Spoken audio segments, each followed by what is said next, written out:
આખું જોવા અંદર તો પોલમ પોલ છે. ભાજપ સરકાર જેમ પોલમ પોલ છે ને તેમ આ બી પોલમ પોલ જ છે. તમે જે દ્રશ્યો જોયું ને એ 4 કરોડ રૂપિયાના ખર્ચે આધુનિક અને સિન્થેટિક રનિંગ ટ્રેક છે. હજી એનું લોકાર્પણ થયું નથી, બરોબર. અને એ પહેલા જ વરસાદે આ રીતે 4 કરોડનો જે સિન્થેટિક કહેવામાં આવી રહ્યો છે એ ટ્રેકની હાલત કરી દીધી છે અને ઉદ્ઘાટન પણ નથી થયું. એ પહેલાં જ આ ટ્રેક છે એ જમીનમાં બેસી ગયો છે. કરોડો રૂપિયા ક્યાં ગયા એ સવાલ ઊભો થઈ રહ્યો છે. વિકાસના નામે માત્ર કાગળ પર જ દેખાડવામાં આવે છે ગુણવત્તા, એ તો બધું પછી વાત કરીશું. આવો શું છે સમગ્ર મામલો, વિગતે વાત કરીએ આ અહેવાલમાં. નમસ્કાર, હું છું આસિફ કાદરી અને સ્વમાન સાથે તમારું સ્વાગત છે.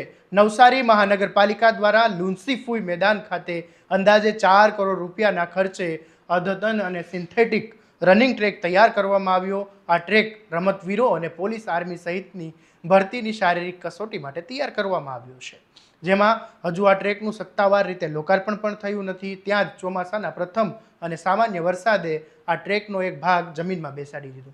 કરોડો રૂપિયાના પ્રોજેક્ટમાં આવી સ્થિતિ સર્જાતા સ્થાનિકોમાં ભારે રોષ જોવા મળી રહ્યો છે. આ ઘટના બાદ લોકોમાં એક જ ચર્ચા છે કે જો લોકાર્પણ પહેલાં ટ્રેક બેસી જાય તો વર્ષો સુધી તેની ટકાવવાની શું ખાતરી? શું કામ દરમિયાન ગુણવત્તાની કોઈ તપાસ કરી હતી કે નહીં? અને જો આવી બેદરકારી માટે જવાબદાર કોઈ વ્યક્તિ હોય તો તેની વિરુદ્ધ કાર્યવાહી થવી જોઈએ કે નહીં? કોંગ્રેસના નગરસેવકે આ સમગ્ર મામલાને ભ્રષ્ટાચારનો ભૂવો ગણાવીને મહાનગરપાલિકા અને જવાબદાર તંત્ર પર ગંભીર આરોપો કર્યા છે અને તેમનું કહેવું છે કે શહેરના નવા રસ્તાઓ બાદ હવે સ્પોર્ટનો જે પ્રોજેક્ટ છે તેમાં પણ નબળી કામગીરી સામે આવી છે. ત્યારે આ મામલે પ્રભાબેન વલસાડિયા જે કોંગ્રેસના નગરસેવક છે તેમણે શું કહ્યું એ સાંભળી લો. આજે હું જ્યાં ઊભી છું નવસારીની લુન્સીકુઈ મેદાનમાં, ત્યાં એક મસ્ત મોટો ભૂવો પડેલો છે. એવું તો ઠેરે ઠેર ભૂવા પડેલા છે નવસારી શહેરમાં.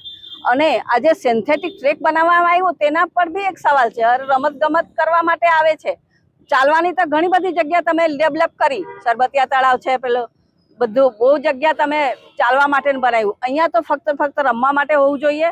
સિન્થેટિક ટ્રેક બનાવવામાં પણ આવ્યું તો આ ગુણવત્તાનો શું? મેં મારા હાથે ઉંચાક્યો તો પડ આખું ઉચકાઈ આવી. ત્યારે આ મસ્ત મોટું ભ્રષ્ટાચાર થયેલું છે. ભાજપ સરકારની જે ડબલ એન્જિન સરકાર છે તે આખા ને આખા ગુજરાતમાં, હું આખા ઓલ ઓવર ઇન્ડિયામાં ફક્ત ને ફક્ત ભ્રષ્ટાચારી પાર્ટી તરીકે હવે ઓળખાવામાં આવી રહી, તો નવાઈ નહીં.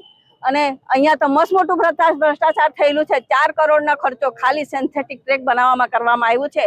તે પણ એક ભ્રષ્ટાચારની ગંધ આવી રહેલી છે.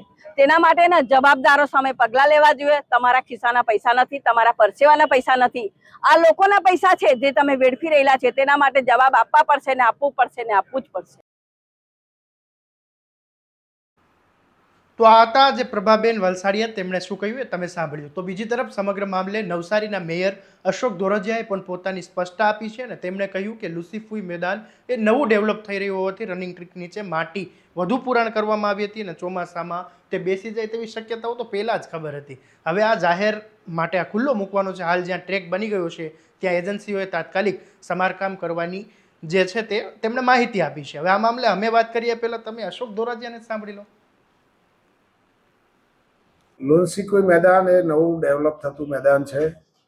ત્યાં રનિંગ વે માટે જે ટ્રેક બને છે એમાં માટી પુરાણ થોડું થયું છે ને એટલા માટે જ અમે એને બંધ રાખ્યું છે. કારણ કે અમને ખબર હતી ચોમાસા દરમિયાન ક્યાંક માટી બેસે અને 1.5 ફૂટ જેવું જે રનિંગ વે છે એના પર બેસી ગયું છે એક સાઈડથી ને હમણાં સાંજ સુધીમાં જ્યાં જ્યાં આવી જગ્યા પર બેસી જશે ત્યાં એમને ફરી સરખું કરી દેવામાં આવશે.